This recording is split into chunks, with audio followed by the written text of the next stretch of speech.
talking about Nate's buck he shot last season in 2022. We named him the Lucky Buck. He shot it on November 15th, something like that. Somewhere right there. I think the 17th. 17th. So we're gonna start from the beginning, how the whole story went, and we'll go from there. So last year in the spring, we had a lot of cameras out. Me and him are brothers, hunting our grandparents' property, and we weren't getting much of deer at all. And well, a couple 10 points that were couple 10 points. He has bigger deer than I do, some of these, and some of them I was going to target, but I have more properties than him. He had just that property at the time. Just the one property. And it was going all right for me, a couple bucks to go for, which one was this one at the time. We thought he was going to be pretty small. We had a picture of him early May or sometime in May on a mineral site. He just had his brow tines forming and a little bit of the main beam, but didn't look like nothing crazy. Didn't think nothing of it. Yeah, figured maybe a 140-inch buck just because he had that kicker. He's going to be somewhat decent. Yeah. He came, I think, one more time to that mineral lake and then never seen him again. And then we're hunting. He went out, what day was it? October 18th. Yeah, went out for a little hunt. Didn't expect to see anything, but as a avid hunter, you'd love to go out to the woods and just have a sit just for the sake of having peace and just enjoy being out in the woods. And sure enough, playing on my phone, guilty.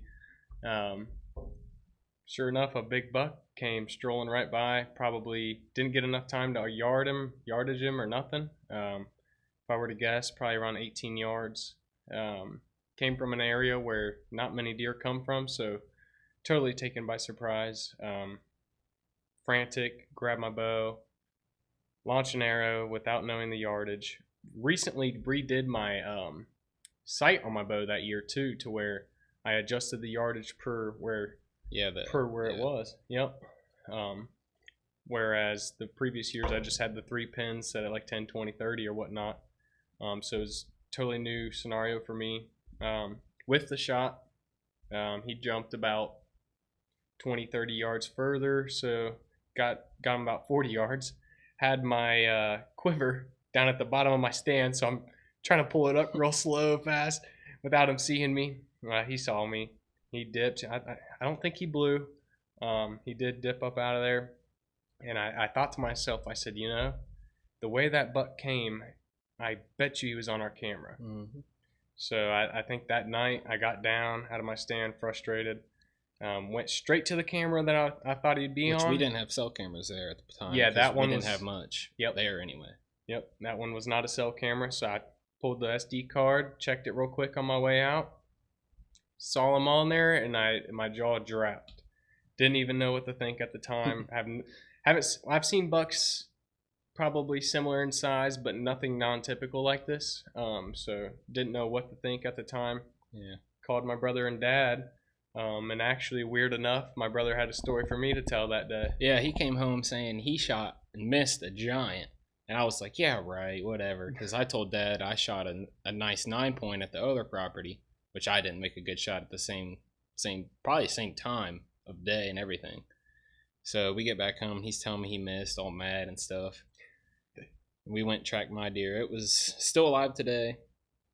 This year, he's still alive, good to go. But yeah, we ended up looking at the camera and definitely believable after he missed that and seen him on camera. So, which the camera 150 yards away from where he shot it, or shot and missed it. But so we didn't. 1-2 days later, we put a cell camera out and he started kept coming every day. Same time of day, every day at this scrape, and he would hit it every morning or every night, one of the two, like right before morning light when he'd go back to his bed, or right at dark. And we decided to put a feeder out there in the middle of the property, right between two of our stands, me and his stand. And he's found it. Sure enough, he was there more so at nighttime there, because he seemed a little more sketched out by a feeder. But We seen him. Nate seen him quite a few times. I never got to see this buck in person, out of the stand or nothing. But Yeah, he's seen him quite a few times. I never did once. yeah. I hunted the stand I missed him in. We call it Triple B.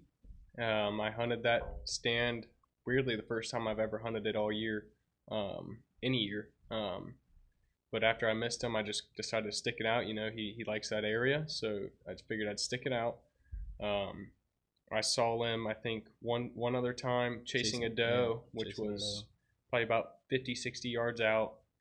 Obviously, no shot. He was running too. Didn't even bother calling. Didn't want to even chance that. Just let him do his thing. I believe he even bred that doe, I would assume. So that was that. Probably the following couple weeks, we had him on camera, like Ethan was saying. If not every day, sometimes twice a day. And then he showed up in daylight a couple times at the feeder, and one of the times I was in the stand closest to the feeder, in there for about 20 minutes. I was hunting that stand every day, and I was like, you know what, I'm gonna move back to the back, because we had him on camera a handful of times there, just not a lot, but every once in a while. I was just feeling it back there for whatever reason. And probably, I would say 30 minutes after me being in that tree stand, he went to the feeder right by the stand I was in. Yeah. And Nate's probably only 100 yards Probably from where 100 he was. yards. Yep. And he never seen him, so he must have just stayed away from Nate's stand in that area. But yeah, that was a pretty eventful night there. Yeah, that was terrible for me. And my phone was dead too, so I had no idea. Oh, that was the same night? That was the same night. And then, yeah, my phone was still alive, charged, and I got down. As I'm walking down, he's at the feeder still. I'm like, oh crap. And I sit down at the top of the hill just waiting, and I heard something which I really did thought was a shot, and I thought Nate might have shot him. And then I was like, it wasn't loud enough, so I sat there for a little bit more, and like 5-6 more minutes came by, and I was like, it's either I get out now or I don't know what's gonna happen. And I didn't know what Nate was doing because his phone was dead, so I didn't know if he was already out or what, and I didn't know if I was gonna get trapped out there. So I tried to sneak out, and sure enough, I did bust him because he was still right by the feeder, just out of the picture frame of it. And he wasn't gone for too long. He was gone. He was probably off of our cameras for, I would say, right around a week. And I think I ended up talking you guys into giving it a weekend off, so which really gave it a week or two. No one in the woods. Yeah.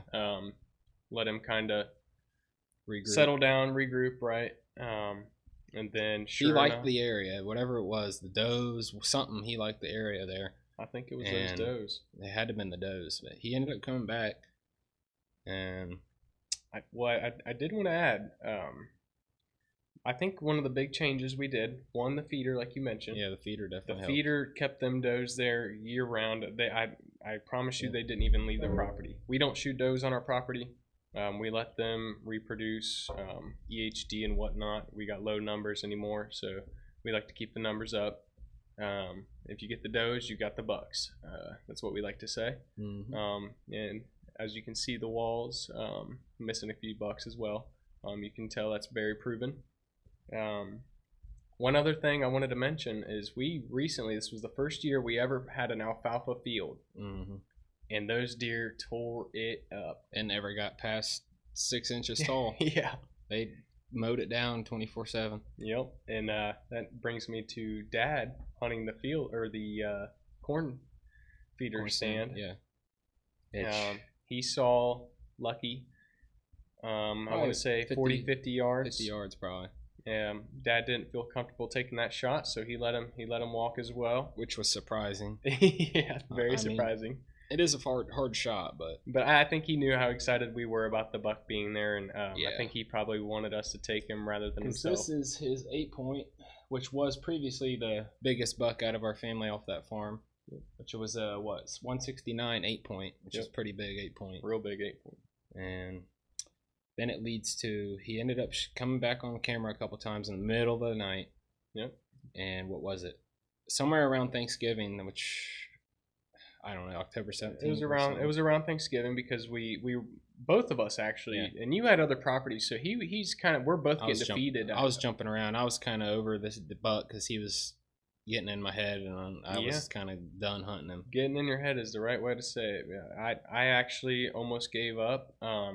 Weirdly enough, like he said, around Thanksgiving, I had my girlfriend's family Thanksgiving actually. I was supposed to go to that, so I didn't plan on hunting. He had something he was doing, so I he had a didn't. little friend's Thanksgiving thing we were doing. Right, so he didn't go hunting. My dad wanted to go, and he kind of talked me into it as well as my girlfriend actually said, "Hey, don't worry about coming. I know how excited you are about getting this buck." So she gave me a chance, and I still almost didn't even want to go. I was tired of being out there in the cold. But you know how you get chasing a buck. It gets very aggravating. Can be anyway. Well, sure enough, that day I weirdly first time that season I hunted the corn feeder stand. Yeah. I seen a couple deer, a couple yearlings, does, and they just kind of hung around all day.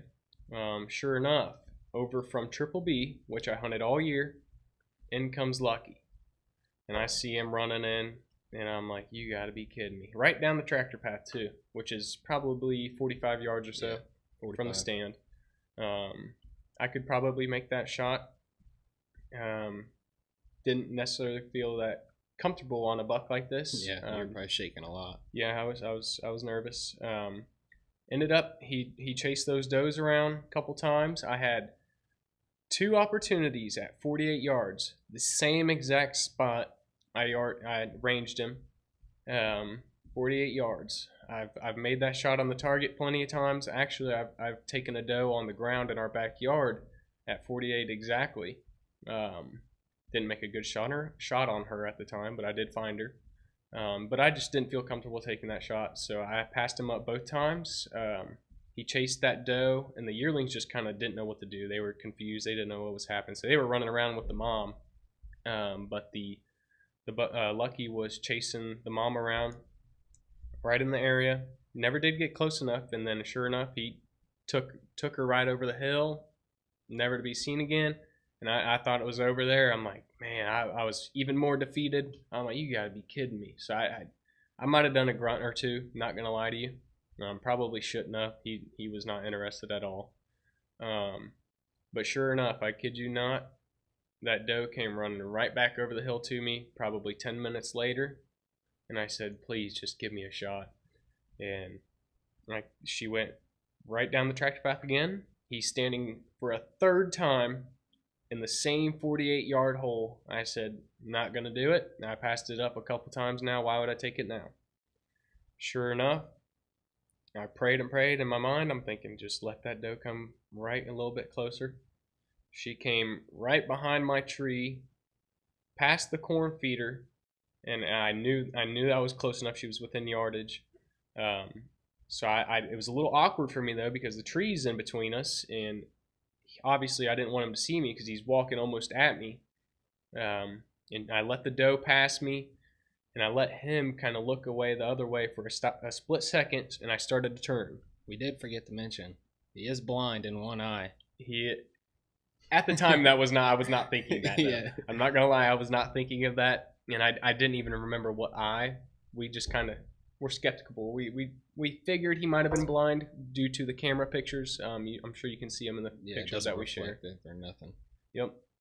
But that doe came by, and by the time she was behind the tree, I figured I was good to move, and he was looking the opposite direction. So I turned a bit, got my bow around the other side of the tree, and she's staring right at me.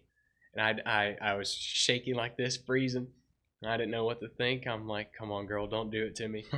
Just one more step. Just get on with it. Don't blow. Don't run, or he's out of there.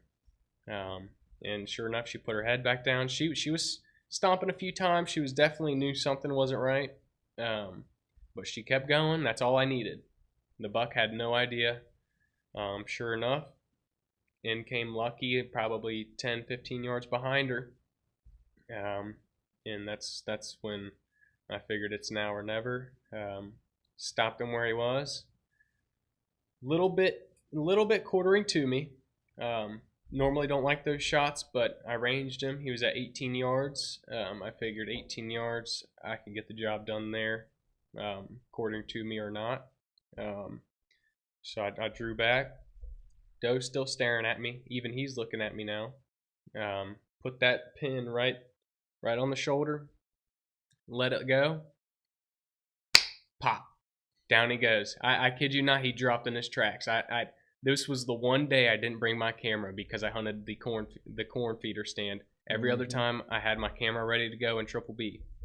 So didn't get to get it on footage. You did get one. I did get a little quick bit clip of film with his phone. With him going down. I did get a quick little clip. Not the best, but it's not something. Best quality, but it'll do. But I kid you not, he dropped as soon as that arrow hit him. The craziest thing in my life, imagine a 200-inch deer running right under you.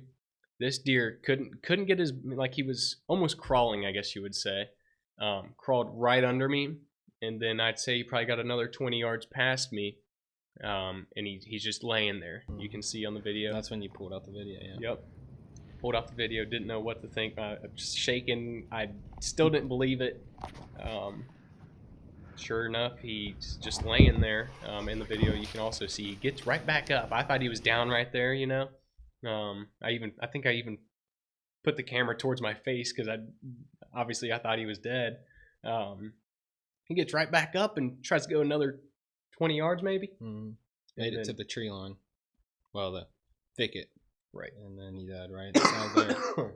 And then you called me, and I'm at Friendsgiving. Yep. And I was like, yeah, right, dude, you're lying. And then I could hear it in his voice. He was definitely not lying. No. And I told my friends, Hunter and Jared, they wanted to come, which Jared's boss was getting pictures of him last year and seen him in Velvet as well earlier in the year. Which is a neighbor of ours. Yeah. Which probably, what, a mile down the road? Maybe, yeah, not right around that, yeah. Around a mile. He ended up showing us some pictures of him in Velvet, which is pretty cool. And yeah, and we all checked him out. We got a video of the recovery. That's a pretty cool video there too. Oh yeah, yeah, he's dead. Man, I don't know if he's dead or not. I don't know. That's just caution, but he might be alive. There's blood in front of you. Phone lights. Oh yeah. Phone lights. I should have brought flashlight. I had one. Dude, he's bleeding like a pony. Yeah. Bleeding like hell, son.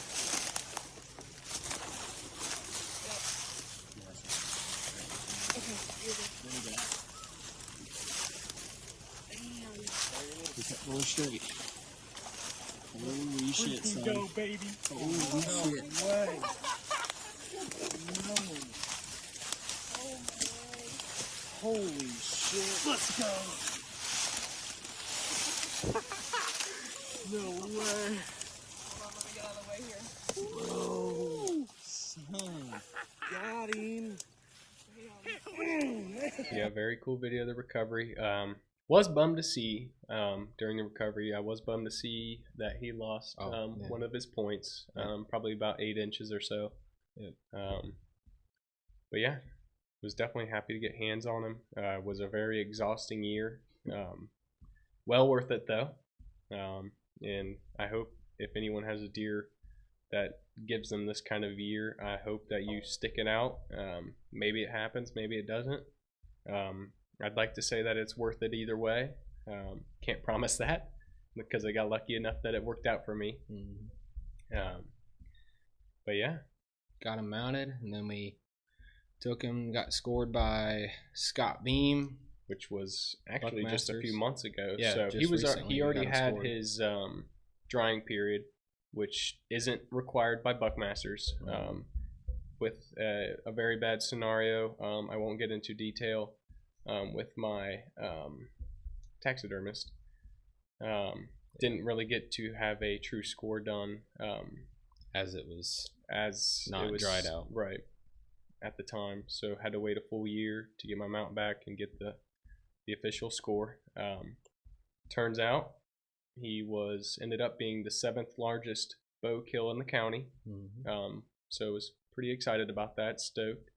But yeah, I mean, it's always I guess you could say I was also bummed that we lost the 8 inches, lost some inches to the drying period. Yeah.